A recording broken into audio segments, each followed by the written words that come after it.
Welcome to Going In Blind. I'm your host, Zach Tidwell, and my guest this week has a PhD in cognitive linguistics and some other degrees in, multicultural education and things like that. We're going to be diving into a lot of how the brain processes language and what role it plays in our lives. I think it's probably going to be very over my head, but very, very interested into getting into all of that and the science behind it, but also some of the things that she works with, specifically neurolinguistic programming that isn't so science-based. And it's going to be a fascinating episode as always. But before we dig into the meat of all of it, just a couple quick announcements as usual. If you're new to the show, you can head on over to zachtidwell.com and read about the powerful story behind this show and what we're trying to pull off here. And if that tickles your fancy, go ahead and subscribe to the show wherever you are listening or watching. And if you have been watching for a while, go ahead and subscribe to the channel.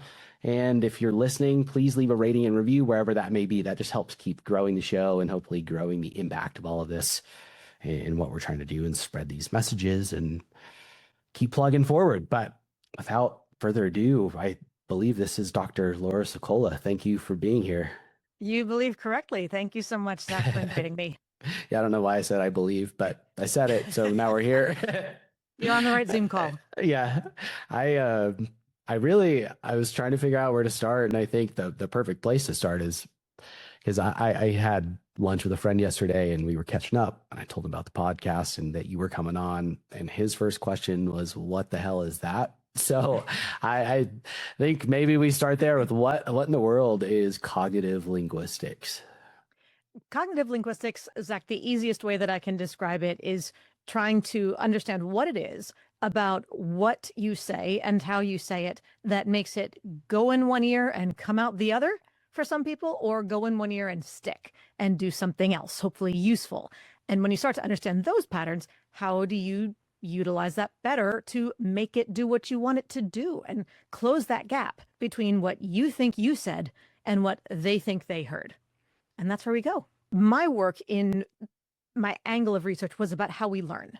So what is it about the stimuli that we give people when they're trying to learn language, when they're trying to speak, when they're trying to, how do you identify the moments when something clicks? Because you can do pre-test, post-test on something. And okay, you can see that there's a difference, but you don't know exactly at what moment someone's brain went, oh, now I understand.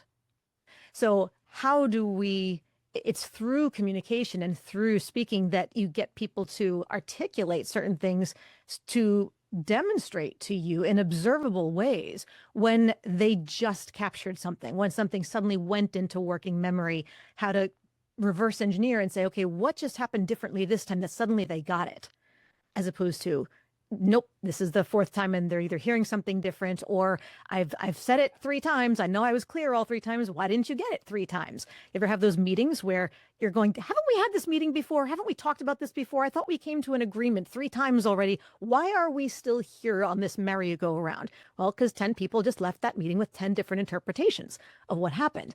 How do we operationalize in useful, observable ways what it is that creates those differences in how people hear, process, and receive, and then move forward with those understandings and with attrition and those kinds of things. But it's less about, my work at this point is less about the electrodes. It's not about the electrodes. It's about how do you take the intangible, the seemingly invisible, or even the impossible, and operationalize it in a way that you can say, see that behavior? Did you see his eyebrow just go up? Did you notice the change of inflection in the voice? This is an indication that something's happening there. And we're going to take all of those little stars and create a constellation out of them. And that helps us to understand behavioral patterns and how this person reacts differently from that person under these circumstances.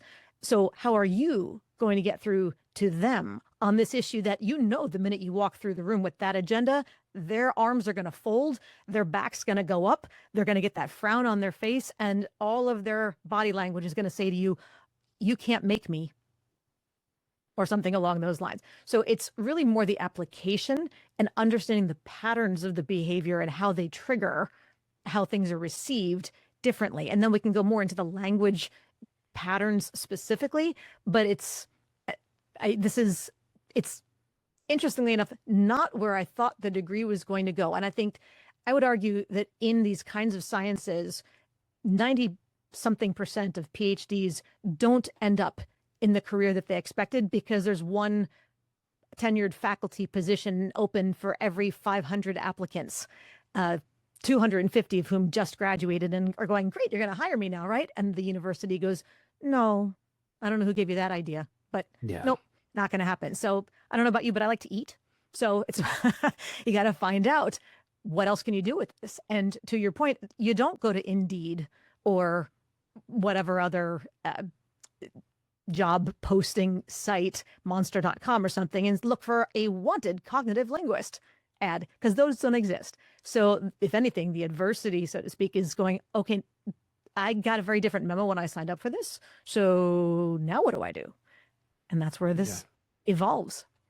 Well, and that's why, I mean, this was a tough one to prepare for because there's like nothing on cognitive linguistics specifically. Even when I went to a page that was all about linguistics careers, and it covered just about everything except for like cognitive linguistics was not mentioned once. And you could see where it applies. You know, I found it, I'm a software developer. I saw it a lot there, and it was, I honestly, I'm curious maybe if this, because I'm trying to establish right now a concrete foundation so that other people can follow along, and for myself to be able to follow along with this and drive this down an appropriate path to understanding your field and how this applies to all of us in our regular lives and things like that. But, you know, it's even the stuff that I was reading even about it, and I think even mixing with what you were just talking about a minute ago, like when you started touching on patterns, I was hearing more. Again, this is all surface level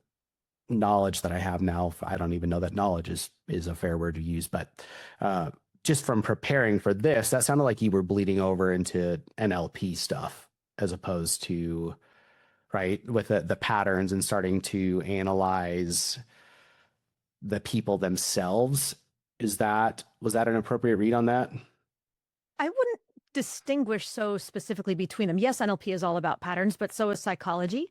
And so is linguistics, all science is based on patterns in one shape or form. So it's very much an amalgam of those spaces as far as where I am in the application of my work. Technically, the degree itself was called educational linguistics, but that doesn't help you either because nobody else has that except the University of Pennsylvania. So it's really, what is educational linguistics? It's the cognitive processing involved in learning. How do we learn? And again, not from the electrode standpoint, but when you're going to create pedagogy or when you're going to try to help someone learn anything for that matter, how do you make the square peg of what you need them to understand fit into the round hole of their brain? And what explanation works for one person won't work for another. And how do you shift that? What makes it work? So it's much more social science than technical laboratory white coats electrodes science. Which is also a disconnect because that's the realm that I live in, is that, like, not, computer. And so even I was thinking about this because, again, I kept researching cognitive linguistics because your assistant had sent me over specifically a PhD in cognitive linguistics, not educational linguistics. And so I kept researching into that, and it was like touching on, the role of metaphors in how we process and even communicate our own, process things in general, and then also in the role of communication. And then, I was trying to understand, like, it kept pointing to this, basically, that cognitive linguists look at the language as the basis of, they look at language differently, right? That it plays a different role than someone who is just purely looking at language as like a grammatical structure, and that is more foundational to us. Sure. So if you think about, like you just mentioned, you're in coding. When you and I look at a computer, we see something very different. I see the screen, and I hope whatever I type on the keyboard makes the right thing pop up on the screen. And I cross my fingers and hold my breath that the right thing happens. You look at a computer and go, ooh, what can I do with it? The brain. How do I make it do other things? You understand all the science behind the code. And I have a deep understanding. So if we flip that around, then most people just use English or whatever language they speak because it's what they do. They don't think about it. They just use it on the surface. They have a keyboard, they have a screen, they speak and they listen, maybe, and something gets communicated, whether or not it's what they wanted to get communicated. So I, however, can go into the brain of the computer and I look at all the code and I say, oh, that's interesting. Okay, how do I further code deeper to get a different response on that person's screen? And that's where I was kind of getting to was basically in your world, would it be fair to liken it to, for me, a programming language is the interface, the human readable version, it's human readable language that is an interface between me and this brain. And do you look at language as that same thing? Like is that Sure. an appropriate scaffolding, Sure. I guess? Okay. Sounds good. So let's shift, I guess, into with this being specifically educational and like that being kind of the crux of what you were talking about at the basis, right? Is when something clicks for someone. What is it? Is there a concrete way that you can point to what it is that actually makes something click or the mechanism that is there? I don't know that I would say it's a single mechanism per se. There is, and this is part of where art and science have to work together very carefully, because are you working with someone who has a learning disability? Are you working with someone, the way that, so let's go into the application here. When I'm working with senior executives who are heads of IT, CISOs, CTOs, et cetera, and they need to be able to explain something to the board. They can't just get in there and explain all the tech. They can't get into the weeds and expect the board, especially if it's not a tech company, that's the CTO or the CISO, but it's a finance company or it's a pharmaceuticals company or a healthcare organization. They need to be able to translate all that technical knowledge that they have in a way that's going to make the board of directors or whoever the key stakeholder listeners are say, oh, okay, that makes sense. I get it. Sure, go ahead. Or what do you need? Or what should we do next? As opposed to what? Which is what most technical geniuses get when they have the curse of needing to talk to mere mortals or muggles or whatever other term you'd like to use. But it's the expert's curse, right? You don't recall or understand what isn't obvious, necessary, or interesting to everybody else. How do you make that shift? Because that's a huge trigger for why they're not getting it. And then helping people to, the tech people that I end up working with, we teach them all sorts of tools to distill that information and translate it. And one of the most common responses that I get from the clients is, that makes sense. I understand it. And my brain doesn't naturally work that way. You mentioned analogies before, or storytelling, or explaining things in different ways. I go right into mental spreadsheet mode. I go right into data mode. I don't go into these other modes. How do I make that shift? Well, that's the process. That's a lot of what we need to work on. Why it matters, what needs to be done, and how to do it, and how to make it your new normal, so to speak, or at least a native-like foreign language, so to speak. Yeah. Is that not just a situational awareness thing, or is it right? They recognize that there's a disconnect and they can't bridge that gap. Is it more so of that? It's a lot of that, yes. Okay. Because as the expert, you explain something in a way that's crystal clear to you and don't tend to understand why they don't get it. And it may be a matter of they don't have the skills in the background. It may be a matter of, no, what you think you said, if you actually went back and watched the video, you don't even realize that you left out an entire section of information that was really important. In your brain, it was there. The assumption was that it was there, but you omitted it to everybody. There's 1,000 things that can create that gap. So helping people identify where the movie in their mind is not the same movie that everybody else watches when they speak, and becoming aware of those gaps. So yes, awareness is a big part of it. It's interesting because it is, and I always hyperanalyze after I do any of these podcasts, but I'm doing it more right now where I'm like, oh God, she's probably picking apart how I communicate, which is so funny. But So I'll tell you what, when I always tell people when they say something like that, that now that you know what I do, I'm the one who should be nervous because everybody else would be listening. Like, ooh, she's got a PhD in what, in linguistics or whatever. Does she say, does she do this? How many times did she repeat herself? Did she? And so they'll be looking for all those little ticks and things in me. So you're off the hook. That's fair. But it's like, it's like talking to someone who is a psychologist. And like, if Right. telling someone, if I meet someone who I know is a psychologist and I start, we get down the conversation, I start telling them my story and I'm like, it's a funny side thought where you're like, oh God, what kind of thoughts are they having right now of picking this apart? But so when these in general, right? So maybe we should start with how you or approach this from where or how you ended up down this path, right? So you got your PhD in cognitive linguistics. I know you've been working with executives and things like that for 17 years. Was this, you came out of school and that was your shift? Was this is what, you found your lane and what you're good at? And this is because where I'm going with this is, downstream of how you got here, how do you begin to work with this? Is it an individual that comes to you? Is it a company where they're like, hey, we're having all these disconnects it's got to be a broken chain of communication and it's costing us money kind of thing. So can you step through all of that?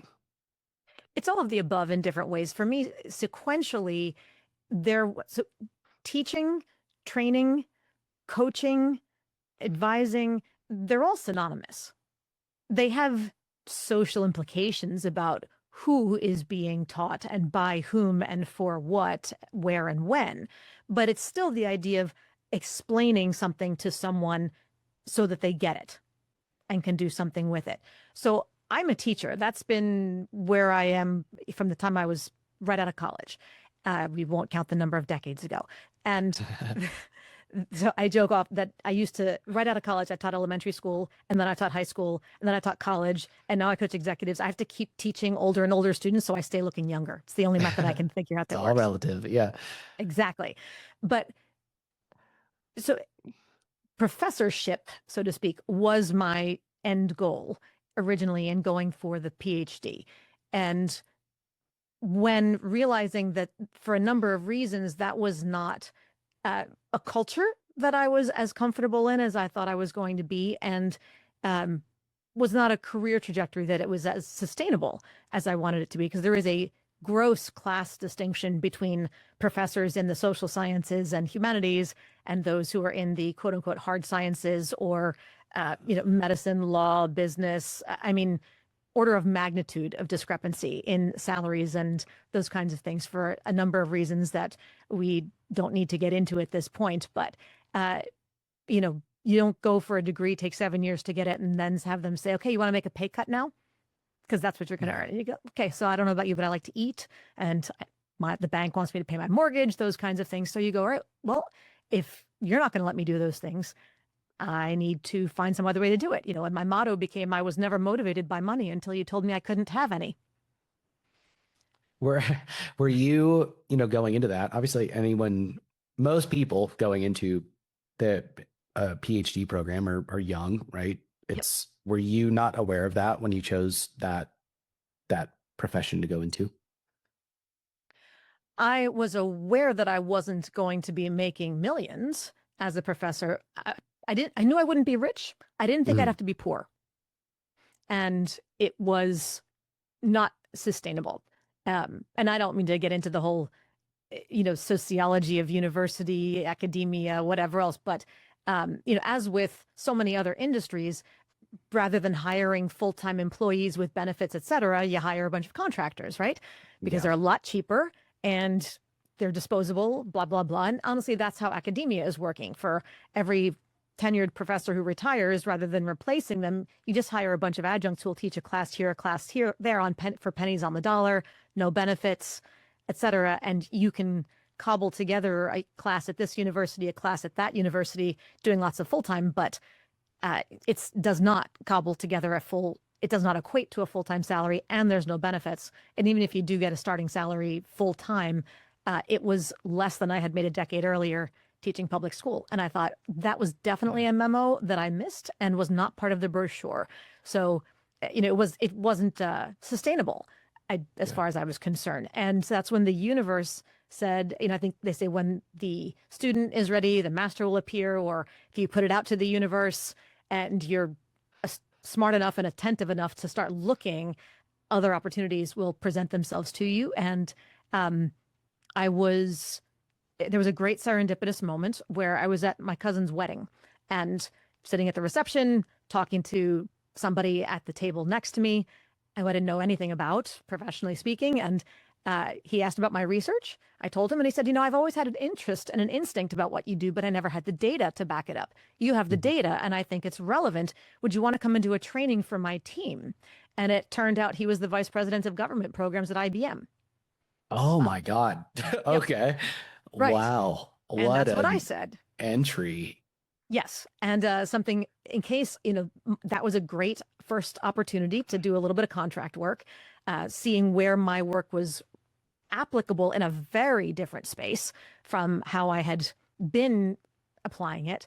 And in case God looked at me and said, so I don't want you to think that that was just an accident, interesting little quirk. Let me drop one more on you so that you take the hint, unless you're an idiot. And about a month or two later, I got a call from somebody at Chase, the bank, from HR, from training. And I will put it this way. He dialed the wrong extension and got me instead of the department he was supposed to get. And I was able to figure out what he was looking for. And I said, you are looking for to talk to someone at the university to create a customized program to bring to your people at the bank. Feel free. Here's the number. Good luck.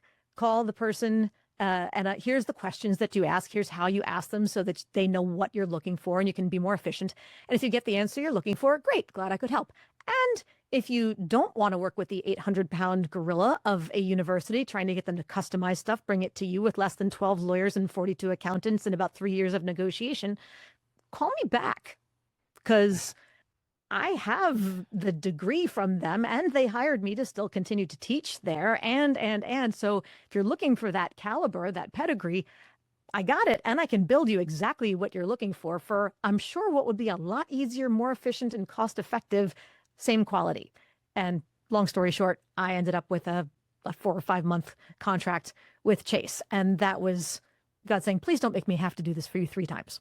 And I went, okay, apparently there are transferable skills involved here. Let's see what I can do with it. The challenge, of course, was twofold. Number one, that was the summer of 2008. We know what happened economically, yes. Summer of 2008. So shortly thereafter, Fortune 100 companies stopped raining out of the sky and landing in my lap. And it was a chance to say, okay, now I got to figure it out for myself. What do I call this thing? Who do I market it to? How do I package it? Where do I go? How do I find them if they're not going to keep finding me? And where do we go from here? So finding that path forward was a lot more of an uphill battle for several years until I could because I didn't come from corporate. I didn't come from HR. I didn't come from budgeting. I didn't know what kind of line items there were. What do you charge for these things? What do people call it? So, a couple of years ago, my older son was finishing high school and applying to colleges and thinking about what he wanted to major in. And he said, did you always know that this is what you wanted to do?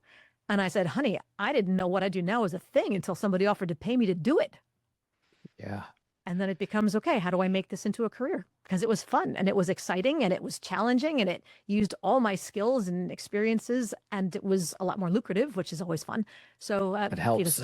It does. It really does. 18 years later, here we are.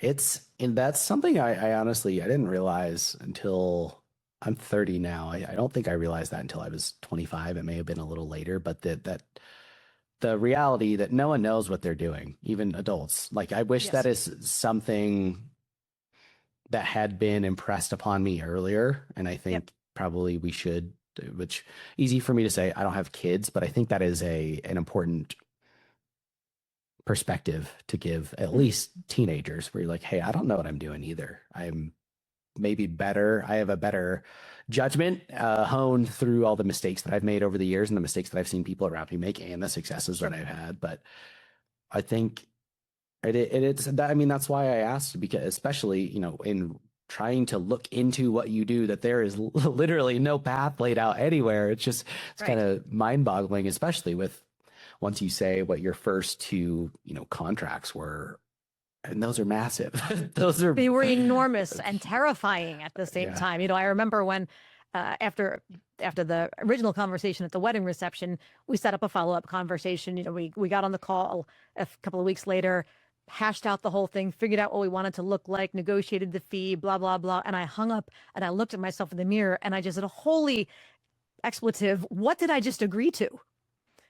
Because I was going to create this thing, and I'm used to working with college students. I'd been privately working with with international executives and working with them on their communication and their language skills, everything from public speaking and presentation and business communication skills to um, everything in that space. So that much I understood, but how to shift it and how to turn it into a training for 75 corporate executives who are being flown in from all corners of the globe for a day worth of me, that's a little different.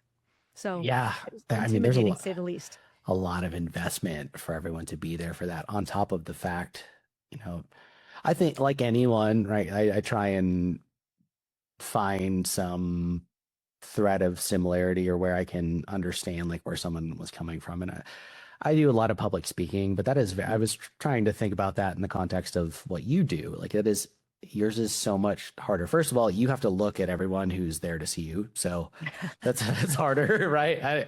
I could just, Actually, I love that part. That's my favorite part. So I will tell people out there not to fear it. That's the yeah. best part.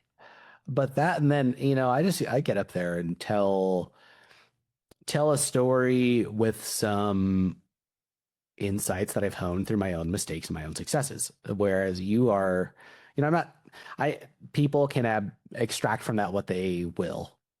You have to get people to extract specific things from your teachings and structure things in a way that is not just, it needs to be more than just compelling. And like that, just, I taught stuff when I was in the Marines. That's typically, you get sent to an advanced school, you're supposed to come back to your unit and be the subject matter expert on that. But that is not a formal setting. Typically, it does happen sometimes, or, giving briefings on things that are going down. But again, like trying to think of that in the scope of you doing that where, maybe $100,000 has been spent to get all those executives there flight wise and time wise. So they're losing out on other things, probably more realistically. More than that. Yep. That's a lot. And for you to just get dropped into that immediately, but is so cool. But I don't want to forget to come back to, if you're open to talking about this, because I think talking about the reality of what it looks like to be someone who teaches at the university level right now is something that's important to talk about.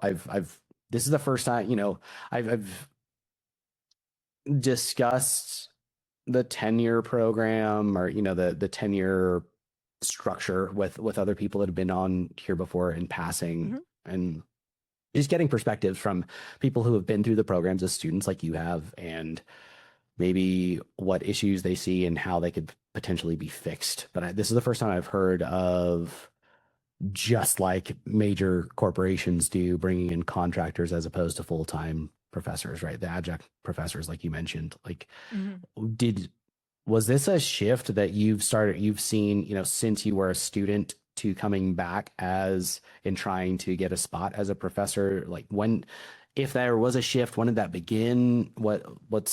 Can you speak more to that? I don't know when the trend began. It was 18, close to 20 years ago when I got on the job market and was preparing to graduate and starting to apply for positions, and recognizing that at best there were 200 applicants to every opening, which nowadays seems like nothing considering it's 2,000 applicants for every opening that's posted on LinkedIn and wherever else. But it was still a lot. at the time, and that's assuming that was in a place where you wanted to live. There were very few openings in the field specifically, and looking around, it wasn't until I got to the interviews and saw what or round 2, round 3, to identify what the offered salaries were, that the reality hit me, because it's not something that anyone talked about openly. And it's not something I knew what I'd been paid because I had been a adjunct even before I graduated. I still had a master's degree and done all my PhD coursework, et cetera. So I was teaching master's classes for a number of years. And even after, excuse me, after I graduated, I was still, as an adjunct, teaching a number of master's degree classes because it was consistent and it kept the lights on while I was trying to figure out what to do with the business stuff.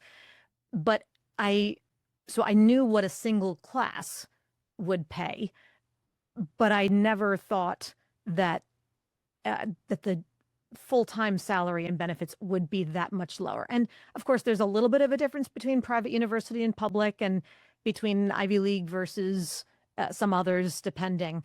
But regardless, categorically, it was a gross discrepancy between the humanities, the School of Education, the School of Arts and Sciences, et cetera, versus Wharton and the business school or the law school or the medical school or something. It was massively different.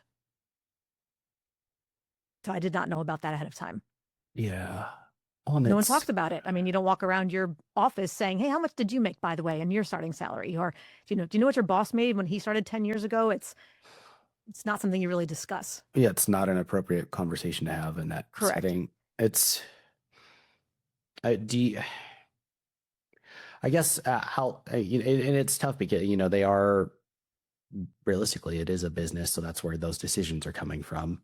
And to go the cheaper route, which you understand to an extent, and we understand that, okay, NIH grants are going to bring a lot more research than Department of Education grants, as far as that's concerned. But you still need your teachers to be well qualified if you want your children to have good teachers. And yes, there's an economic discrepancy in the marketplace, big picture. Where it balances out, I don't know. But there's a difference between, do they need to be equivalent versus do they need to be on some other level at least more equitable? I don't know what the factor is. So I'll be really specific. I was offered a job in Queens, New York. So not Manhattan, but still one of the 5 boroughs. We're talking New York City. And I found out that the starting salary that all of New York State apparently had, if not has, again, it's been 20 years, but had one salary scale. If you go to public school teachers, there's a salary scale. If you're a first year, second year, fifth year, and after having your bachelor's degree, you have 5 extra, 10 extra, however many extra continuing education credits, you go along that matrix, x-axis, y-axis, and you figure out what your salary is going to be. There's no negotiation for the most part. It's just, that's the chart. Well, apparently New York State had one salary scale for the entire state. So whether you're in Manhattan or Poughkeepsie, it's the same amount. And I was not in Poughkeepsie, but the salary would have been good there. And this is not livable. And you sit there and you think, well, okay, that explains a lot about why different places have such poor educational standards, because who can afford to live on these salaries?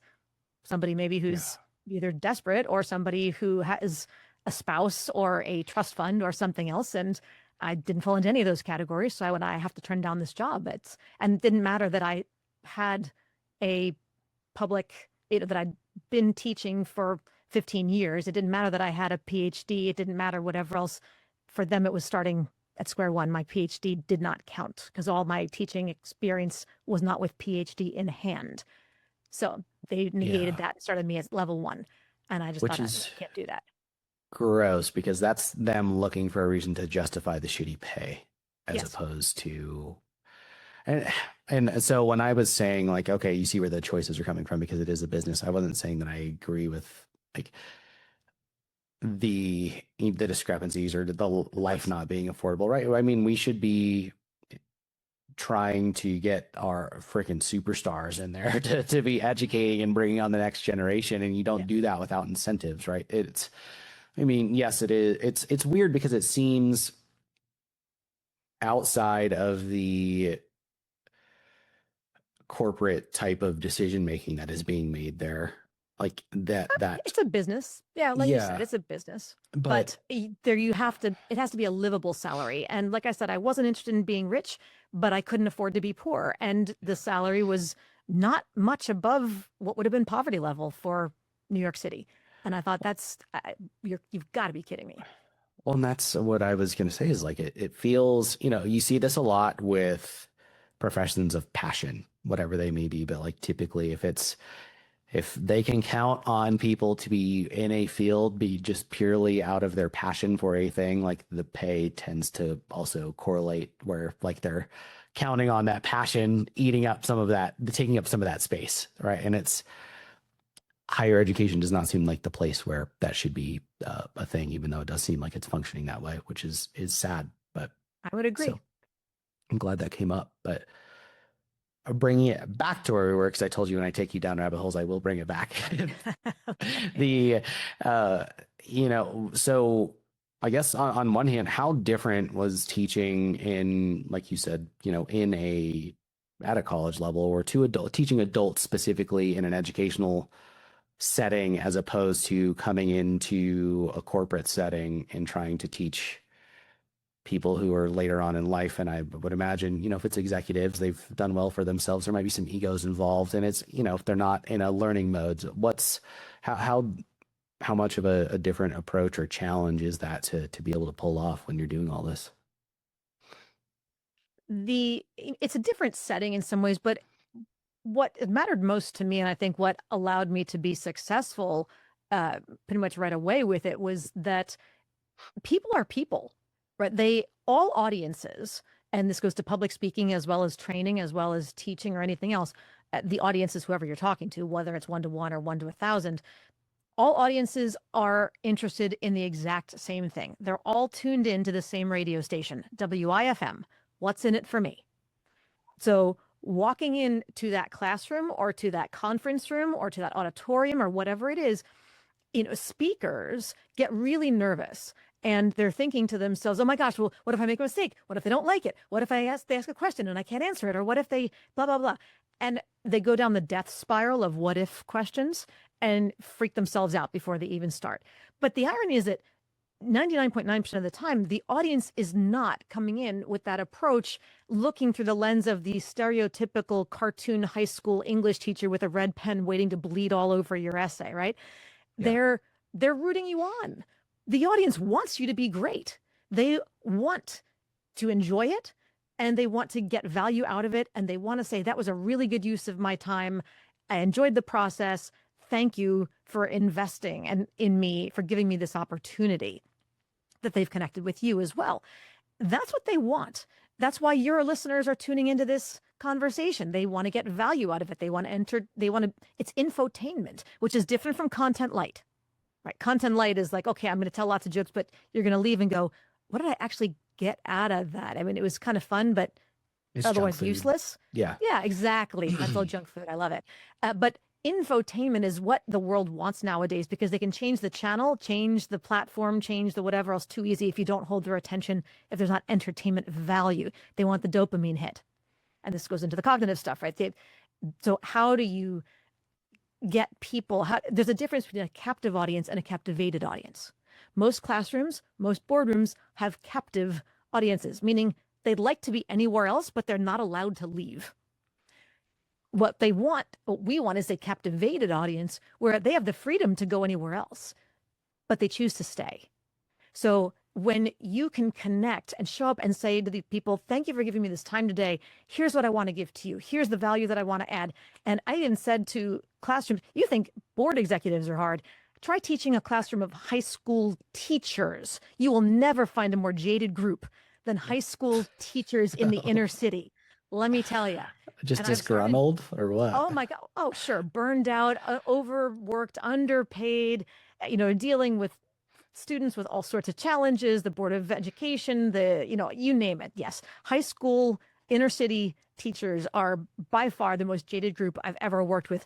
And I love them because I know what they need and I know what they want. And I'm absolutely passionate about getting it to them. And I have started trainings with them saying, understand, here's where I come from. I started teaching in South Central Los Angeles. So I get when Dr. Smarty Pants walks in with their degree and is going to talk to you about XYZ, you go, you know what? If you can't make my life easier at 8 o'clock tomorrow morning, I don't have time for you. Take your research, take your theory, take your fancy schmancy pantsy somewhere else. I got stuff to do. So I promise you here and now, in the next 10 minutes, I will give you full vision on the value that you're going to get when you leave here at the end of the day. And if you're not clear on that at 10 minutes, I'm give you permission to leave.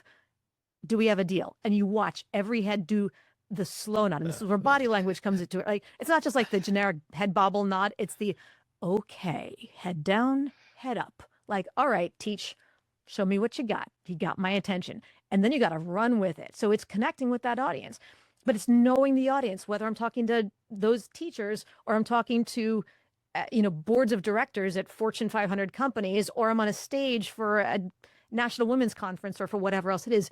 Who's the audience? How do you get through to them? How do you connect? It's the connection that's the best part, and where you grease the skids moving forward.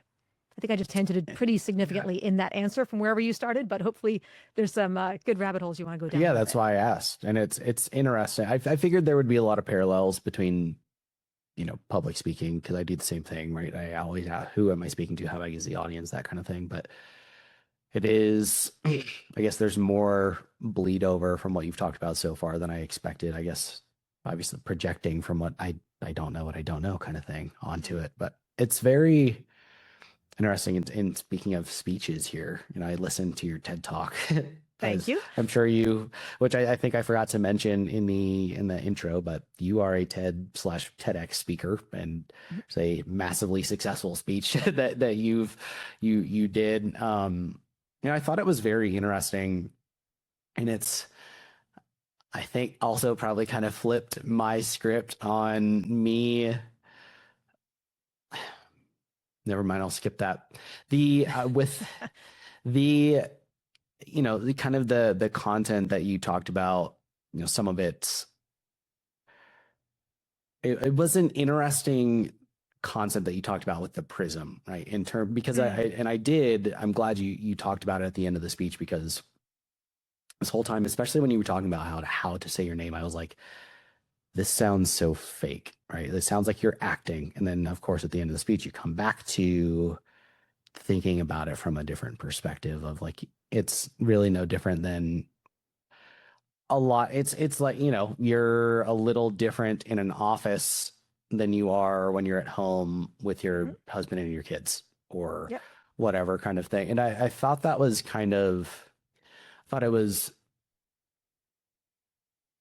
it changed the way that I took the rest of the speech, I guess, prior to that. And so can you maybe try and explain that in your own words, so I'm not just blabbering on about it? Because I think other people are probably going to have, and you can explain, even if you want to, about the how to say your name and why that's important, things like that. Because I think in that context, maybe it will help lend some credence to the metaphor. But I thought it was very insightful.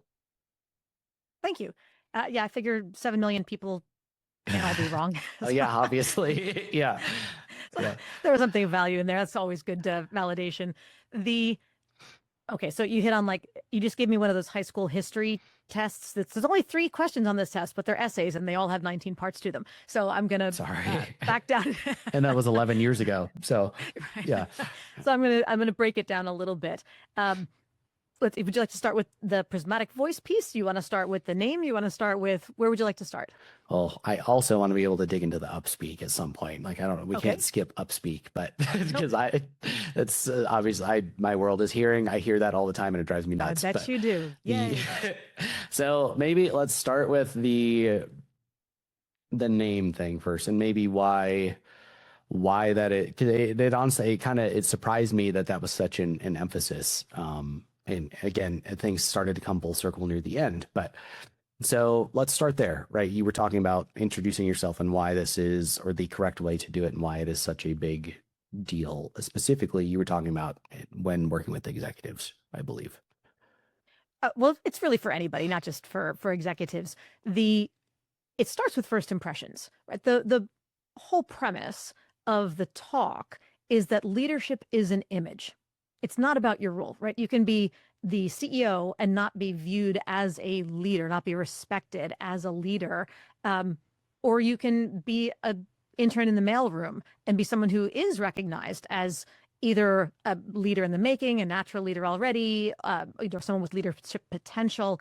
So what is it about the way that you communicate, because it is the way that you communicate, and of course your behaviors that go along with it, that create that image that allow other people to recognize you as a leader? Because like beauty in the eye of the beholder, leadership is an image, an interpretation based on the person doing the observing, doing the evaluation. So first impressions matter. We talk about that all the time in just about any context. So the way that you introduce yourself, I have been to, I don't know how many tens or hundreds of thousands of people I have met in networking events over the years. And I'm fascinated watching, and now I'm going to put the bug in your ear. So as you go to these networking events, you're going to start to hear all sorts of things that you never noticed before. And I'm sorry and thank you, or you're welcome, I should say. So take those both at the same time, because you'll start hearing things that didn't bug you before, but now they will. Perfect. The I love that. So how most people introduce themselves, put it this way, I think everybody agrees that we have a hard time remembering names. Right. Somebody introduces themselves to you and it goes right in one ear and out the other. And 10 seconds later, if they're not wearing a name tag, you're screwed, because you don't want to have to ask what it was. So you don't. And then you're sitting there going, I don't know who this person is. There's an awkwardness. You don't have the relationship building the way you wanted it to right off the bat, and it tangents from there.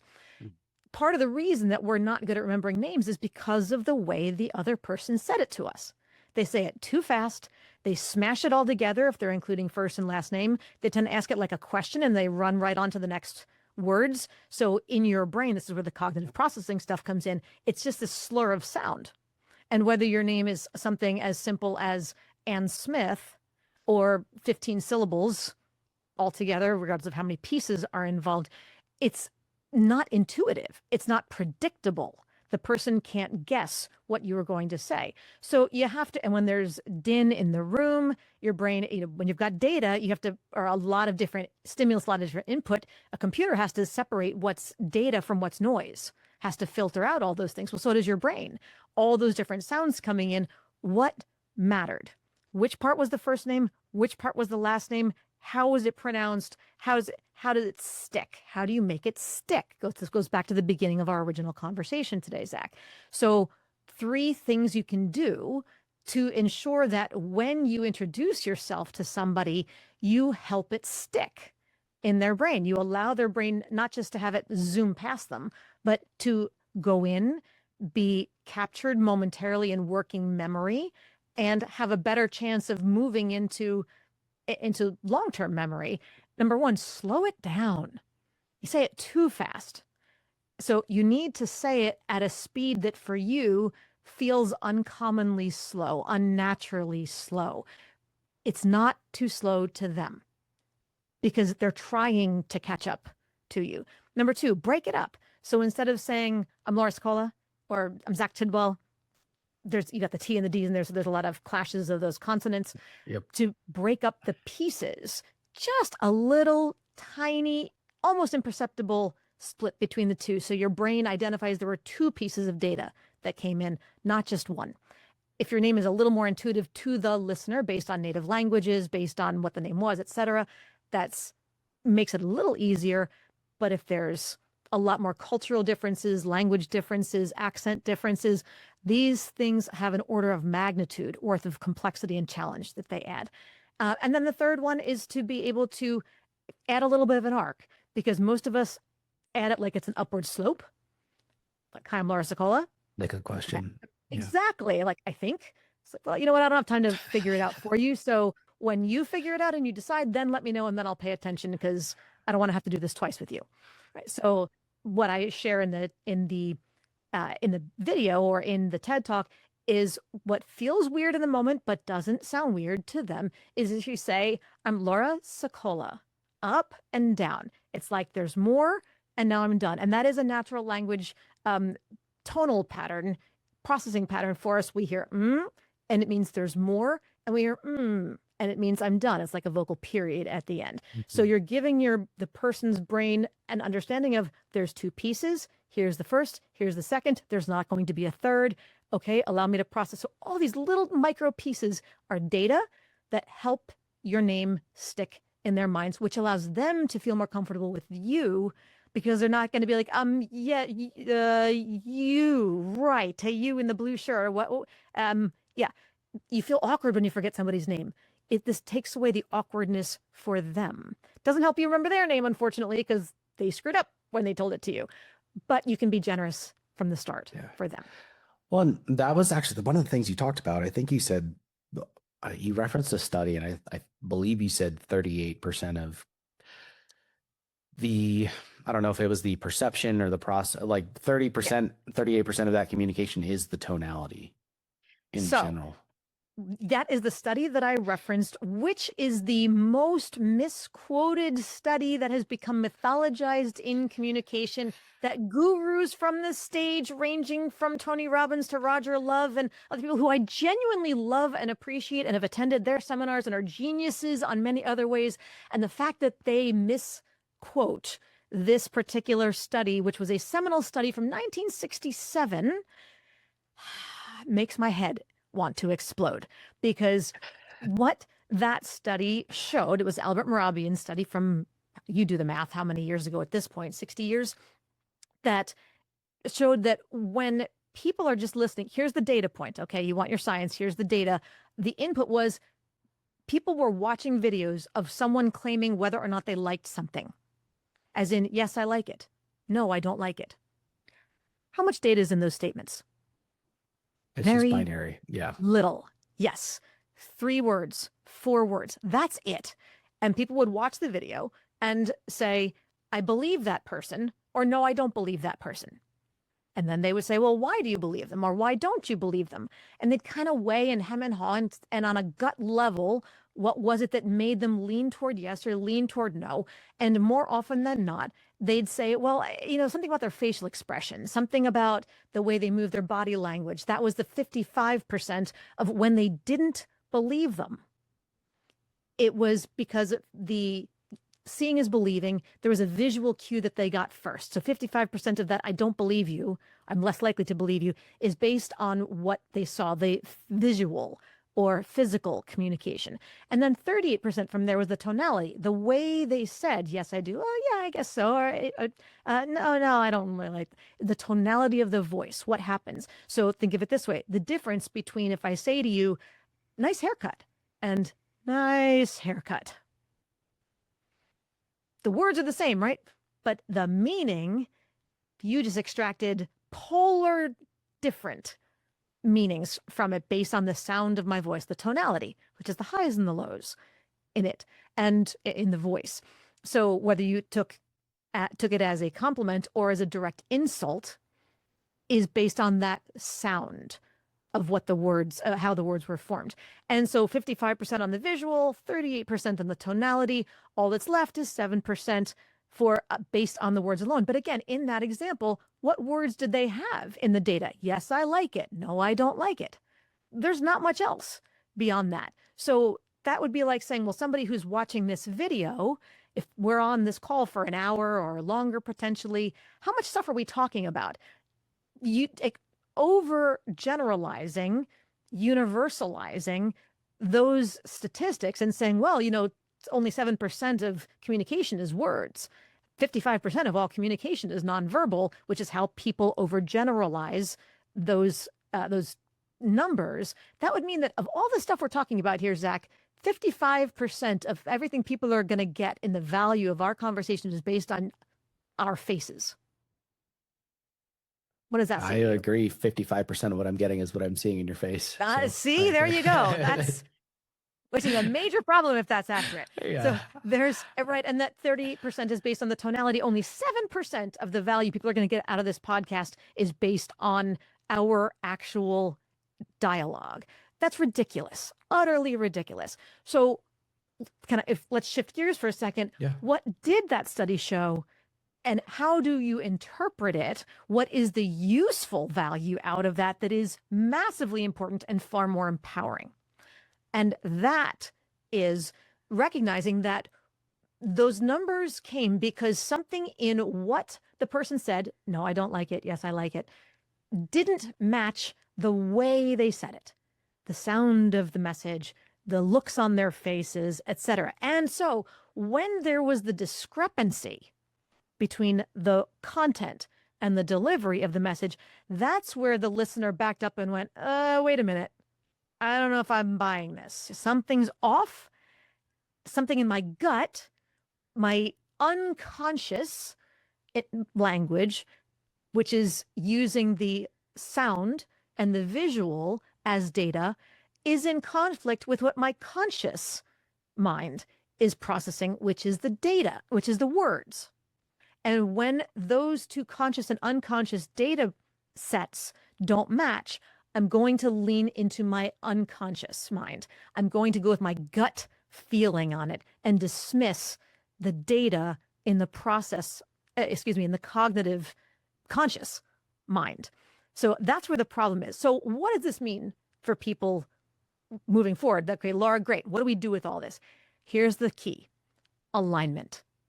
When you show up to speak on the podcast, in front of the board, on the stage, in the job interview, can you convey things like confidence? Can seem like you believe what you're saying? Do you show passion? Do you seem like you mean what you say? All of those things are going to be interpreted by the listener. You're not going to walk into a job interview and say, hey, I'm Laura, and I just want you to know I'm confident and honest and authentic and approachable. Yeah, good luck with that. I'll be the judge of that, Laura. Right? Yeah. And that's their unconscious mind that will be making those decisions based on all of those extra nonverbal cues.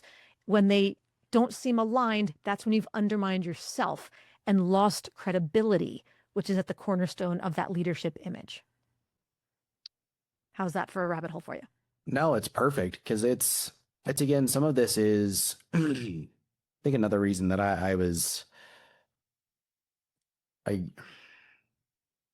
why I had the initial reaction to discussing how you tell someone else your name was also, I'm not from the corporate world. I have the military and then I have working for myself. So like it's, again, and even that lens of having to shape yourself for a specific context, like I've never really had to do that, right? Like the infantry is very much so, yes, you adhere to the standards, you adhere to the chain of command, you show the respect that is due, you do the thing the monkey does as it's told, and go get the mission done kind of thing. But it's not, Yep. You're still, when I'm with peers, it's still get to be myself. Obviously now, like that is this, I would not enjoy this podcast if I didn't get to just be normal, right? I'm not, Sure. I don't have to put on an act. It's the same thing when I'm speaking, it's my story. So it's like the same thing. I mean, there's a little bit of that, but it's hard for me to put myself in those shoes, but it does. I can see, obviously that's a different setting. If you're trying to, Sure.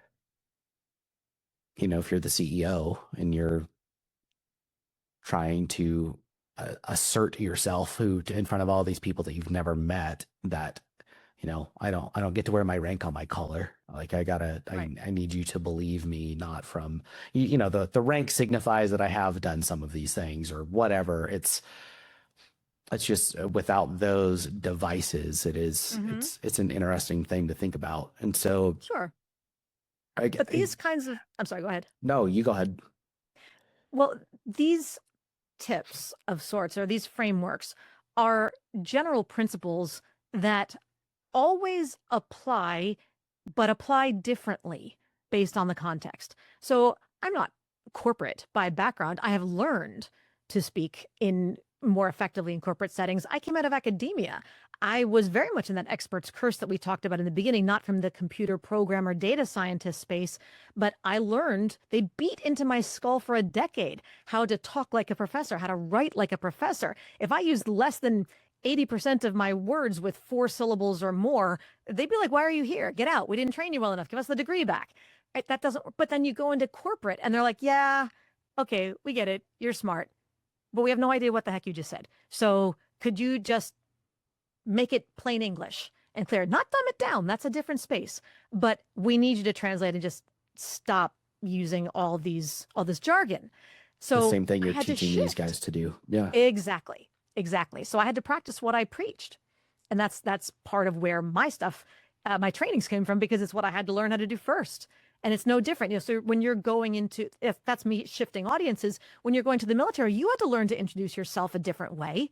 It's, if you're standing there in boot camp and the drill sergeant gets up in your face and says, you know, private, what is your name? There's a cadence. There's a pattern. There's a tonality that you would be expected to probably start and end with drill sergeant, yes, drill sergeant, before or after, something along those lines. You can tell me, but there was it may not have followed the exact pattern that I mentioned in the TED talk, but there was an expected manner in which you would introduce yourself in that moment, was there not? Yeah. Yeah. And that's, I mean, in general, when it's, you know, you're talking to someone of a higher rank, even after boot camp, you know, you're at parade rest, you got your hands behind your back, you're saying, you know, you say their rank when you're introducing. So it is. Yeah. And I think that's where, when you mentioned the prism metaphor, that it like clicked. I was like, okay, this is not, because initially I almost like kind of wrote off what you were saying of like, this is corporate bullshit. And then I heard that and I was like, it clicked. You got the Good. moment of learning. So, which was Yep. probably your intent, but Exactly. yeah. Well, and so let's dig into the metaphor then, the prismatic voice piece. And it's to your, as you just mentioned, where we get stuck often and where we resist growth and where we limit our own potential for everything, frankly, is when we look at ourselves as being black and white. This is me, that's not me. And okay, that's corporate, that's not me. That's military, that's not me. That's academic, that's not me. But you want to get through, you want to be heard, you want to be respected by those audiences too. And so we're not black and white, just the same way. And the prism idea is, if you've ever seen one of those sun catchers, those little crystally things hanging from the rear view mirror of your car or hanging from the kitchen window, the sun hits it and the little rainbow kind of shoots out the other side, lands on the wall or the floor or something. In that same way, I like to say that you're that white light, and in you is all of those colors naturally. By the way, I'm a Jersey Italian. We don't do woo woo, but go with me on the metaphor here. This is as woo woo fluffy as we get. But so the idea is that when you look at yourself and the prism that you're going through, the context that you're in the moment, you need to decide which of those colors needs to shine most brightly and which ones you're going to tone down. So, like you mentioned before, I've got a 9-year-old at home. I don't talk to him this way. I'm a little different. My grandmother's going to be 100 years old next month. I don't talk to her the same way. I have friends, we go out on a Friday night, girls' happy hour, whatever it is. We're also a little bit different. It's all still me, but it's different aspects of me. I'm guessing when you were in the military, you used slightly different stylistics, vocabulary choices than when you're here running this podcast. And I'm guessing you probably had a slightly heavier percentage of 4-letter words. Would that be fair? Yeah, instead of I used to say fuck. So it was fuck or fucking fuck. Yeah, it was yep.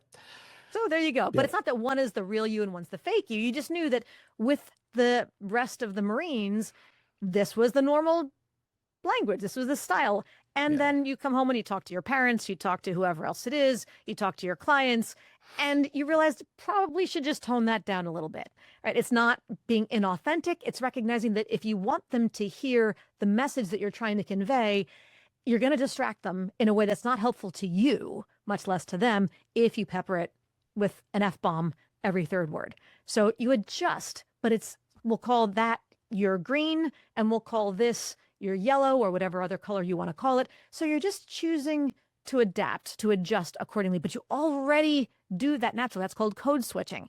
And you already shift naturally. Now you want to do it consciously instead of unconsciously, and growing to understand, because I wasn't corporate before, but that became my clientele. So I had to learn to talk corporate. All right, how do we make that my purple? What does that look like? And it's not totally shifting identities, but it does mean turning down a little bit of the academic jargon, not going so much into the details of the science behind these kinds of a thing. It did mean telling a few more stories in this space. It did mean dressing a little bit differently. It did mean angling. Yes, I'm in corporate, but am I talking to IT or finance or HR? I have to adjust so that I'm speaking their language in a way that they can hear my message. That is the magic behind it all. And that's the skills that I teach my clients to do. And now we've come full circle to the There we are. awareness of it all worked out. We made a full circle. It's no, and it did. When did we get there? It totally, it did. It clicked when you said that. And so I thought that was just, I'm sure I'm not, that there was probably a large chunk of people that did the same thing. We're like, it's, I don't know. It was very interesting. And as you pointed out, obviously 7 million other people have watched it. So it's, I encourage people here listening to go check it out. But stick through to the end so it all makes sense. Yes, because it does come full circle like this has. But I definitely, I want to touch on the neurolinguistic programming some, but I did one of the things one more thing that you touched on during the speech was upspeak. The TED Talk. Okay. Yep. Yes. What? Everyone's heard it. I don't know if everyone has heard it be called upspeak. I would imagine, like I think everyone my age and younger has heard of upspeak and it being referenced as upspeak. I feel like it's also people my age and younger who were doing it most of the time. But what from the cognitive linguist perspective, what is happening there and why are people doing that? Many reasons. So first, for anybody who's not clear on the term uptalk, upspeak, technically known as high-rise terminal, it's that pattern that a lot of people do that's typically habit when they act like they sound like they're asking a question, even though they're not, over and over again. And there are those who do it habitually, and it's an unconscious habit, like touching your face without realizing that you keep touching your face or playing with your hair or whatever other tics people have.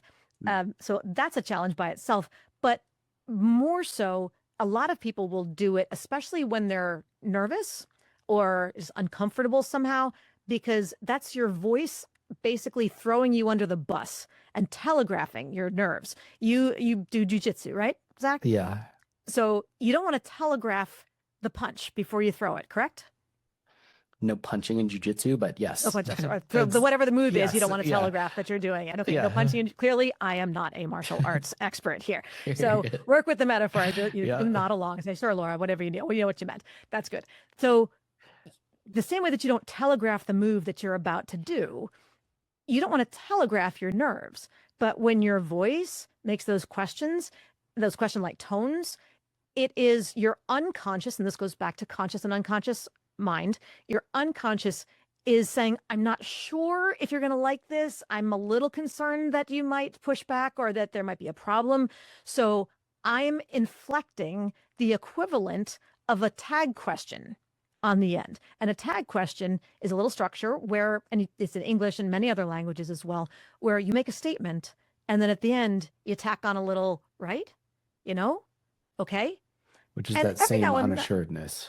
Yes. And now it's okay to do that once in a while. Maybe you are legitimately asking a question. I mean, I've used a few tag questions here. I'll go on a long explanation or make a point, and then I'll say, right, correct? And I'm looking for you to nod, or I'm looking for you to say, right, exactly, or no, Laura, that's not jujitsu, or something along those lines. But I'm looking for that feedback. If you're doing that consciously, great. But that tagging on just with a tonal inflection, a tonal tag question without actually verbalizing it, it's like implying a perpetual need for validation. It sounds like I'm begging you, right? Okay, you know what I mean? Is this okay? Can you tell me I'm right? It's like, yes, Laura, I got it. You're right. It's fine. I agree. Move on. When I do that, I give away my power because it sounds like I need you to validate me. So then which one of us is the expert? So on the one hand, if you are feeling nervous, you have to make sure that you're controlling your vocal tonality muscles, which is the throat muscles, so that you don't project the nerves that you're actually feeling. Have a vocal period. End it, the sentence, with a downward tone. That sounds declarative. That's more authoritative. It's more confident sounding. And if you aren't feeling nervous, if you are confident, but you don't even know that you've got that habit because you keep doing it over and over again, it sounds to everybody else like you are nervous, like you're not confident. So why would you want to undermine your own authority by making them think you're less confident than you actually are? Get a grip. You need to get that unconscious muscular habit, and that's what it is, a muscular habit, under control so you can vocally project the authority to them that you feel inside. That's a really, really important habit for establishing executive presence, leadership presence, command presence, call it whatever you want. But that upspeak, when you're in mental list mode over and over again, boy, will that get you in trouble. Yeah, I think it's important in any context. In literally any communication with anyone is stop doing that, because it's so distracting. And again, I'm biased because my world is hearing, but it is like, dear God, please stop. Yeah. So you're speaking my language, so go ahead, preach, get right on that soapbox. Preach, and bang it out. Yeah. Slay queen. And the thing is, it's, you mentioned that it's the younger generations doing it. Every generation says it's the younger generation that does it. But it started out, it didn't start.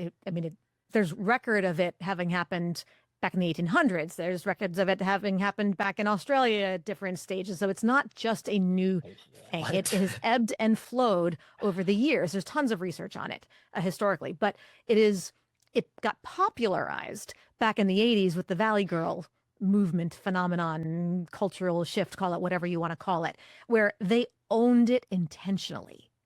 And that became habituated over time. But that being said, it's not, so there are a lot more Gen Xers and even boomers who will look at that and say, oh, that's a teenage girl, Valley Girl thing. Guys don't do that. And I got to tell them, I'm so sorry to tell you, gentlemen, a Y chromosome is not a vaccine against upspeak. Men and women do it just as much, older and younger. The thing is, there's something called cognitive bias, where if you believe that only young women do that, then you won't recognize when other men do it. You'll hear them do it, and it'll still unconsciously convey lack of confidence or something else to you. You may find it annoying or at least disconcerting, but you won't put your finger on it and identify it as upspeak because your brain believes, you've told yourself consciously that guys don't do that. So you'll peg women for doing it and you'll go, oh, she's doing that again. She's one of them.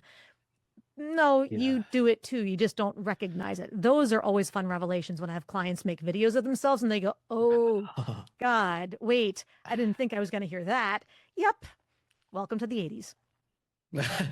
Well, and even I think as you were explaining that before you got into the confirmation bias side of it, was like, I thought, I was like, you know what? I don't know if I've ever heard a man do that. And then my other thought when you came back to the other side of it was, I honestly, when I thought about it, is I think if I heard another man doing that, my instinct, because of the lack of confidence, would be, this guy's a bitch, not he's doing upspeak. And I wonder if that's a large component of that, because I'm the fact that you brought it up probably tells me a lot of men have said that to you, where you're like, I've never heard a guy do that. No, they've never consciously identified a guy as doing that, but they've heard guys do it all the time. I did a training not long ago for an international tech company, and I had a room full of about 75 of their national sales leadership team. So most of them were in their 40s and 50s, little bell curve on either end. So not super young, not super old either way. We got to this part of the training, and one of the guys, I'm going to guess he was in his mid-50s, raises his hand and says, can you give me an example of when a guy would do that? Because I just can't see it. And I said, no, I won't give you an example, But come back in half an hour and let me know if you still need me to answer that question. Because my trainings, nobody escapes the video camera. Whether you're coaching with me one-on-one over a year or your team is working with me for a day in an intensive workshop of some sort, you're going to pull out your phone and you're going to make multiple videos. Buckle up. You're welcome. And so we do these little mini videos because I'm going to teach you how to see and hear all sorts of stuff in yourself that you never consciously knew that you did or never identified or didn't know what it was called or what to do about it or why it mattered. And now you're going to see the video that everybody else sees every time you open your mouth. And it is eye-opening, let me tell you, Zach. But to the point, we finished the next round. And when we got to the vocal component module in the workshop, they made their next videos, and we were debriefing. And to his great credit, because I think an important component of leadership is humility and being able to acknowledge your own stuff. And, he raised his hand kind of sheepishly and said, I gotta admit, when I listened to my video, I heard a lot more up than I thought was inherently necessary. And I went, oh, isn't that interesting? So you're not a teenager. You're not a girl. You're not from the valley, you're not unconfident, you're not any of those things, and yet you notice the pattern. And honestly, a lot of the reason that we tend to slide into that at different times is we go into what I call mental list mode. So if you think about when your first grade teacher taught you how to read, they said, well, when you see a comma, your voice goes up. When you see a period, your voice goes down, right? So Johnny went to the store and bought apples, bread, milk, and bubble gum. There's more, there's more, there's more. I guess I'm done. So when we're trying to explain something, or we're looking at a slide that has 4 bullets on it, or we're trying to go through steps or instructions or whatever ideas, it's like, I'm not done yet, I'm not done yet, I'm not done yet. And then there's this, and then that, and so this, and blah. And we go into comma, comma, comma, comma, comma litany mode. We don't realize we do it. Put a freaking period at the end of each of those bullets before you go on to the next one. Make your point, then move on, as I'm demonstrating now. But we don't realize it. And there's a lot of other conditional social conditions that make those happen, that upspeak pattern. Things like, well, I know there's a lot of contention in this room right now. And if I stop to take a breath, I know that guy over there is going to cut me off because he's constantly cutting me off. And I don't want him to think I'm done because I'll never get the floor back if he does it. So I'm going to just keep talking and blah, blah, blah. And so you don't want it to ever sound like you're done. There are more effective ways to go about achieving that outcome than just run on sentences laden with upspeak perpetually. But your motivation is, I don't want that person to cut me off. So there are many reasons we do it, consciously and unconsciously. We just need to find better tools. Yeah, that makes sense. Have I been upspeaking and I've just never heard myself? Be honest with me. I don't know. So one thing that a distinction I want to make, and it's an important one, because often after people hear me talk about this kind of thing, then they're totally paranoid. And anytime their voice goes up, they're like, oh shit, upspeak, oop, oop, oop, I can't do it. No, there are times your voice should go up and there are times your voice should go down. Are you offering me a beverage? Do you want coffee or tea? Or do you want coffee or tea or something else? There's times when your voice should go up. That's natural. Maybe you're giving someone some constructive feedback and you know they're super sensitive about it. So you want to make sure that they don't take it too personally. It's like, well, you could do this. It might be a good idea if we try these things. And you're gently dropping hints. There's a time and a place. That is a strategic tool that serves an important purpose. So it's not bad to do that. When I call something upspeak, it's an unconscious habit that you don't even know that you're doing, and you're doing it more often than not in the wrong times, in the wrong places when you don't want to, and it doesn't serve a structural purpose. That's where you want to get out of it. Break the habit.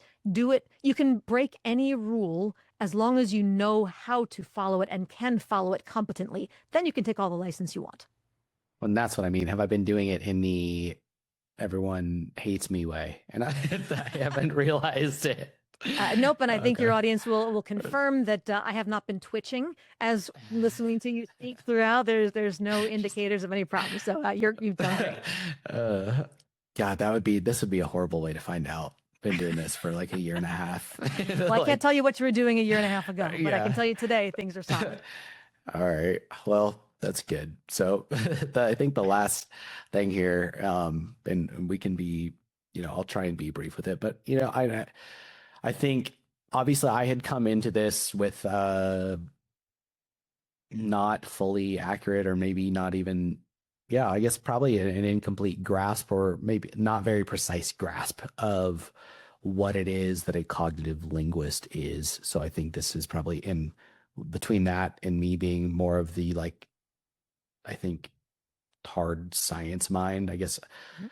I've been curious because I know neurolinguistic programming is generally kind of dismissed as pseudoscience, and I get a lot of coaches reaching out to come on here, and most of the time I just ignore it because there's not actually any educational credentials to go behind it. It's all certifications from different coaching places and stuff like that, and I just don't not interested in those conversations. You have the educational background and have worked in academia. And so that's why I'm curious how you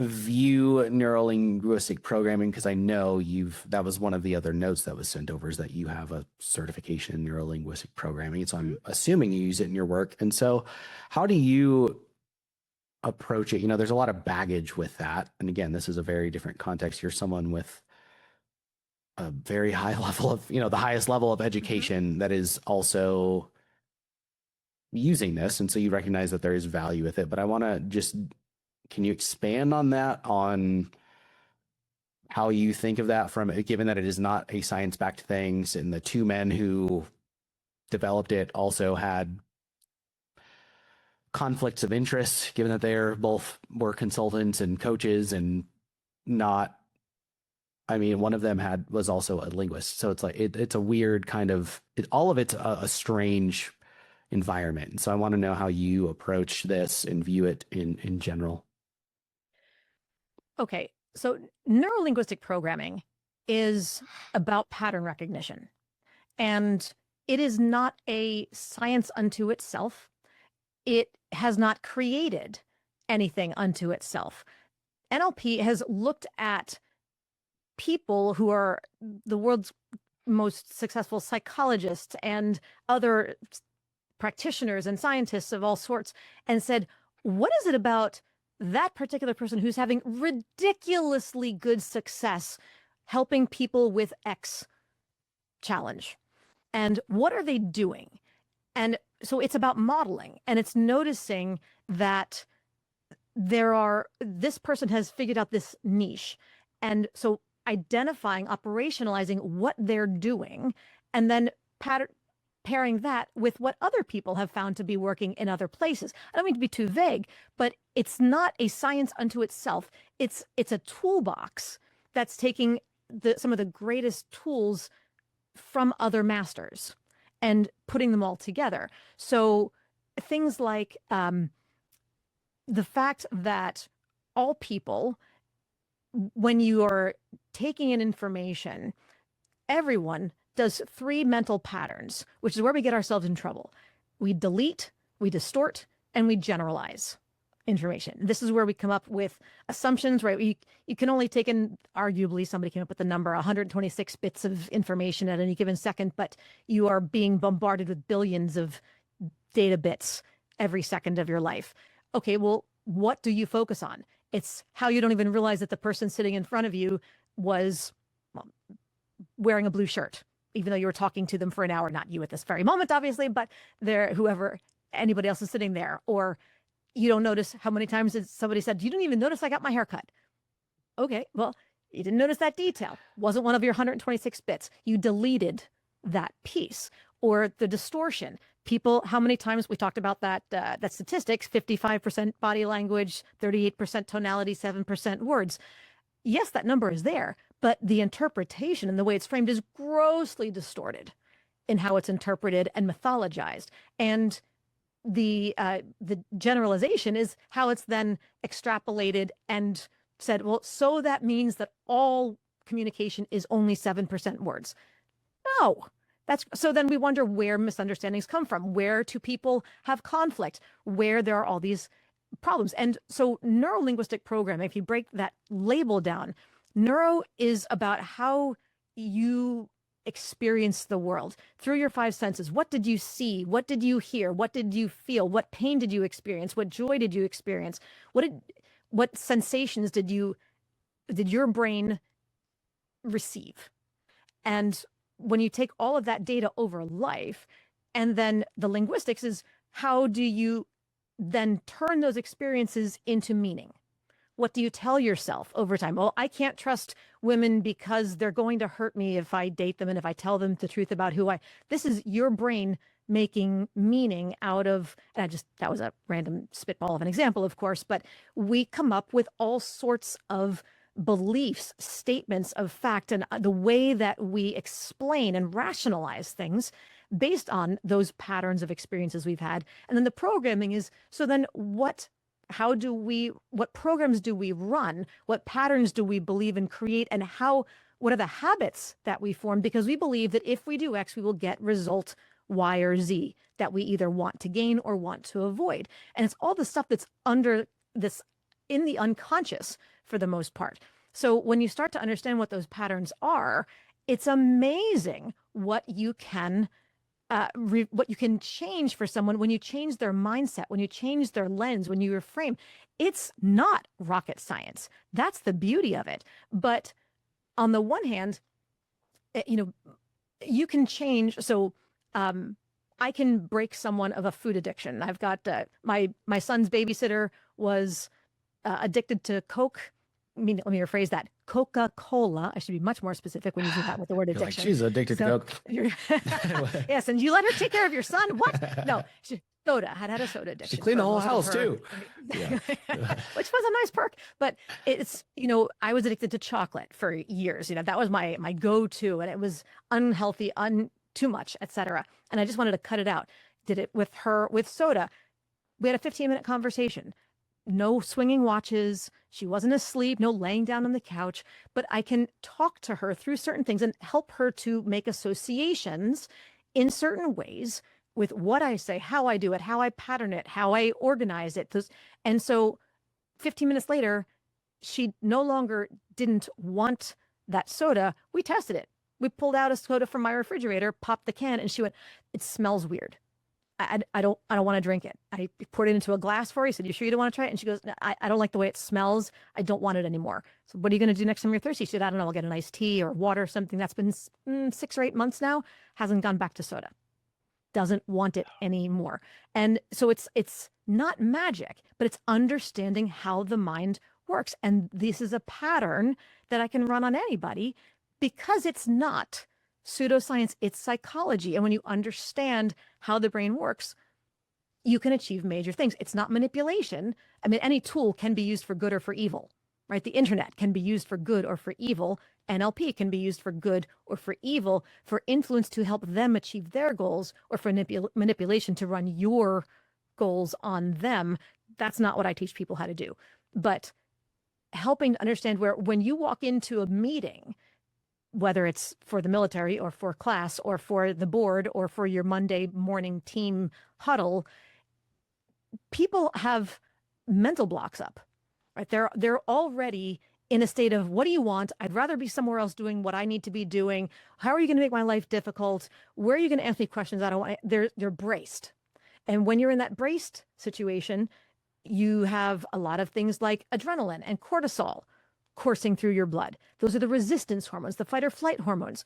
Well, the way that you approach, the way that you open the meeting, the way that you explain something, the way that you make a request will have a direct influence on whether they relax and those resistance hormones subside, and you help them then adjust their brain chemistry with more dopamine, adrenaline. Can you make them chuckle in spite of themselves? That little dopamine hit opens them up, makes them more curious, makes them trust you more, makes them more interested, makes them more willing to discuss with you. The way that you phrase things, your words, your voice, your body language can change someone's body chemistry, their blood chemistry in the moment, to make them hear you differently, receive you differently. So all of this is part of NLP, as well as everything else that I've studied. But the tools are fabulous tools. It's not pseudoscience in the hocus pocus smokus kind of a way. They're amazing when used right. Yeah, and I think this is where I take issue with it, and like the general, I think those are two very different things. I think. Which? In the sense of, using that in the framework of how you're going to present to this room of people or start this meeting like you just used versus when you get into saying I can cure someone of an addiction from Okay, not cure. okay, what did you say then? A break. You can break the addiction because those addictions are mental. We're talking coke, not cocaine. Yeah, yeah. It's not a physiological, which I mean, if it was full sugar Coke, it could be a physiological thing. But that's, I think that's where my disconnect with it is. Okay, go ahead. I guess. Sure. So full sugar, normal Coke addiction is not just psychological, that your body gets addicted to sugar just like it does to any other thing. I guess, is that something that we can agree on or no? So I'm not a medical doctor, and there are amazing studies out there that do show where much of it is psychological addiction. And I do know people who specifically work with smokers, and that's what they do. It's through NLP programs. And I mean like an hour. We're not talking years worth of work, but it's an hour or two session, and they don't need to smoke anymore. The problem with there's no science that proves that, right? With NLP, well, everything that I found. Well, that's that NLP, that this is, there's claims of this, even going back to the two gentlemen who started NLP, that it can do these kinds of things. But then there's, to my knowledge that I was able to find, there's not repeatable experiments that have shown that those claims that is there's no evidence backing that, at least that has been in a clinical trial, a study, a repeatable study to have these outcomes. And so that's when I say they're different. I get it from the perspective of having that as a framework for how you view communication versus it can do with it. I can do these things, in which seeming as someone who, I'm sober from alcohol, but like, I know you're not saying from alcohol, but if it was used in that context, like that's very different. Okay, but I'm not speaking about that. So I don't want to overstep, and I don't want you to extend what I'm talking about. So I'm not going into narcotics or, other kinds of challenges there. I'm not, it's not my space. But so much of what we experience is because of what we tell ourselves. And there are tools that help us to get out of our own way. And to the extent that just because something hasn't done clinical trials doesn't mean it's not valid. And there's a little bit of a chicken or the egg thing, because since NLP is not a field of study, traditionally, there is no department at a university. So they're not going to get that. That's not the kind of study that they run. This is something that practitioners themselves, psychologists, came up with through pieces, and then have, as I mentioned before, kind of Frankenstein's monster, piecemealed the field of NLP together, so to speak, using these tools that were very successful individual tools from so many different experts, and putting them together as a set of tools, as a toolbox to use.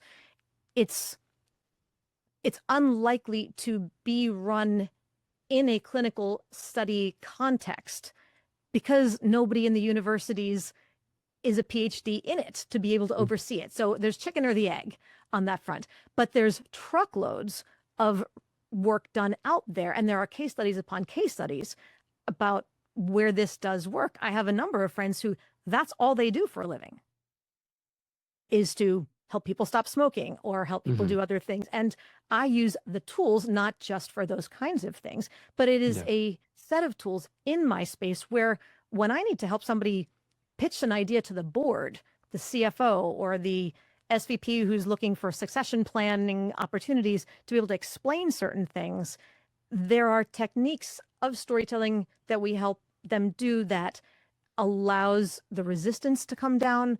You can look at studies about when hormones shift in the brain due to laughter, due to stress, due to whatever else. And if you can change someone's emotional state, by default, it changes their chemical state. And that changes the way that they hear, the way they receive, the way they interpret. It all connects one way or another. So just the fact that there aren't clinical trials on it doesn't mean it's not valid.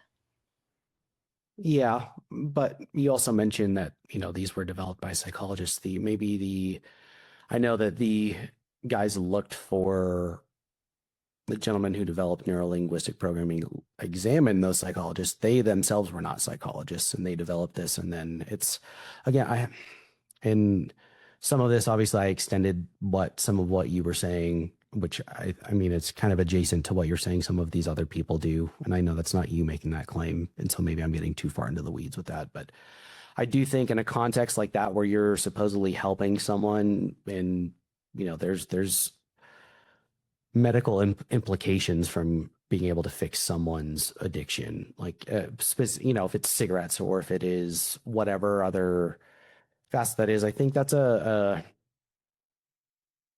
guess my disconnect is how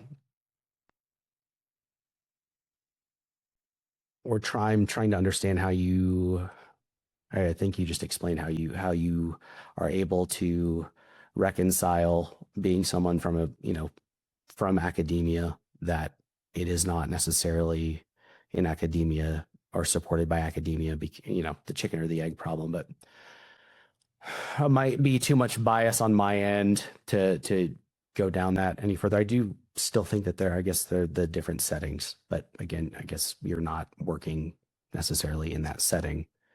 You work more so in the framework side of it and adapting it to those scenarios. But well, it's a toolbox like anything else. And Bandler and Grindler, who are the ones you were talking about, the original founders from 50 years ago,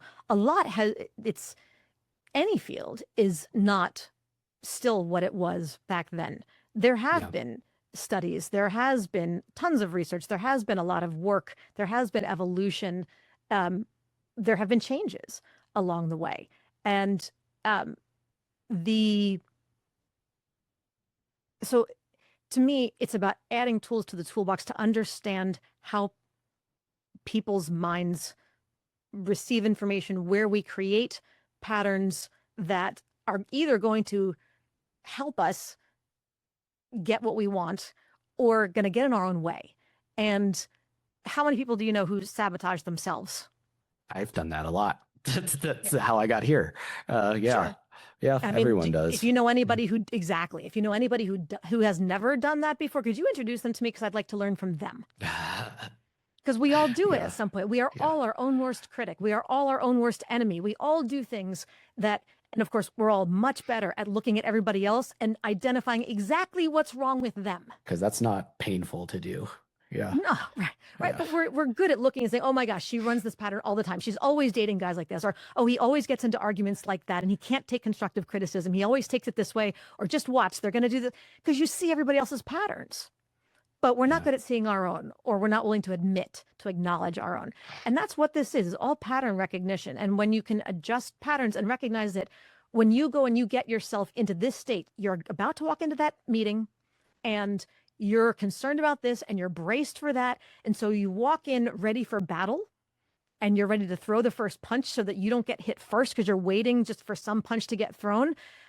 You have set yourself up in a mental state, in a physiological and chemical state. The words that are going to come out are going to be different from what they would have been otherwise. People are reading your body language. They're braced for something else. They're responding to how you appear before you even start. And that's setting them off on a chemical level in a different space. All of these things are related. Is there a clinical study out there that's showing you all of the things that I'm describing right now? Not in that way. No. And I'm right. I know. That's why I just shook my head no. I was like, yep, you got a great point. Yeah. So that's what we're looking at, is the reality of the patterns that, I mean, just like legislation, how fast is AI evolving? Beyond speed of light fast. How fast is legislation going to keep up with the speed of AI? Never catch up. Yeah. It's all, Yep. So to the same extent, these patterns, these tools, the recognition of what's going on, what's working, how to help people get clear on what they're doing that is getting in their own way how to get out of their own way, and how to get the more helpful results that they really want is evolving infinitely faster than any clinical trial, which takes decades to run, is going to happen. So the academic tests will never keep up with the speed of how the world evolves. It'll never happen. And if that's the standard, if that's the only standard we're using, we're in big trouble. No, I'm so glad. I'm always like nervous to push back on stuff because you don't know how people are going to react. I'm so glad that I did because some of these conversations make me, afterwards, like it leave me with something that I have to think about a lot, and that is good going to be one of those. And so I think that's also a perfect place to wrap this up. I mean, it's hopefully that leaves everyone listening with something to think about too, because I can't imagine I'm the only one who's thought that way about whether it be NLP or other modalities of working with people or working with things. And I think that's a golden nugget to kind of let everyone sit on. So good. Where can everyone find you? Where should people go if they want to work with you and see what you're doing? Thank you. So the easiest place, Zach, is to go to my website, which is laurasicola.com. And I'm happy to, you can put that in the link, and people can reach out on LinkedIn as well if they'd like to connect there. Let me know that you heard me here on the Going in Blind podcast with Zach. Would love to have people follow up. And Zach, I want to thank you for pushing back, because I do want to have these discussions. I do want people to understand what's going on, not just to take it as hocus pocus, not just to accept things blindly, not just to answer, or not just to immediately dismiss it because, oh, you heard somebody else talk about this and it's a lot of garbage or something. Don't stick with that. Let's ask the questions. Let's dig in deep. And that's honestly a big part of what I work with my clients on, whether it's in trainings or otherwise, how to handle those questions. Because not everybody's just going to accept blindly everything that you say. And you shouldn't expect it. It's called constructive conversation. It's called healthy conflict. And you want those challenges because that's what helps people come to mutual understanding, gain greater respect for each other. Allow it. You don't have to swallow and accept everything as like, oh, now the whole thing makes perfect sense. It shouldn't. It's complicated. But go do some research and not just asking ChatGPT and not just going to Wikipedia or something. There's so much more to it. There are phenomenal programs out there. Some are definitely better than others, but that's the same with any university as well. There are some that are Bazooka Joe schools of education, and there are some that are, far more respectable in whatever space they are. So yes, there are NLP trainings that are total fluff, and there are those who are fabulous. And I've worked with the best of them, and I understand what the tools are. So ask the questions. I appreciate the pushback. I appreciate the willingness to dig and the willingness to be open-minded and listening to it. I appreciate all of it. Well, I mean, that's part of why I wanted to have you on. I'm like, God, she's got, obviously it's a very unique background, but again, you have the educational credentials to back this stuff. And it's very, I mean, I learned a lot, and I think obviously that is the biggest one I will be thinking about this for weeks afterwards. Like specifically the final nugget of like, okay, I should be a little more open-minded with some of this stuff.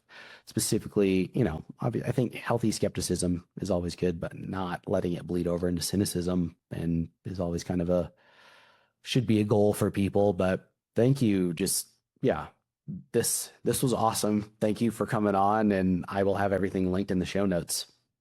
I'm excited to hear it. Thanks so much for inviting me, Zach. And thanks everyone at home for listening to another episode of Going in Blind. Again, this is going to be another one of those ones where I'm sitting here thinking and kicking myself probably here in a couple of weeks, or maybe have a new perspective on things after. A huge goal of this show is to be instilling more curiosity in the world, because I don't think we have enough of it. And I hope this conversation did that too.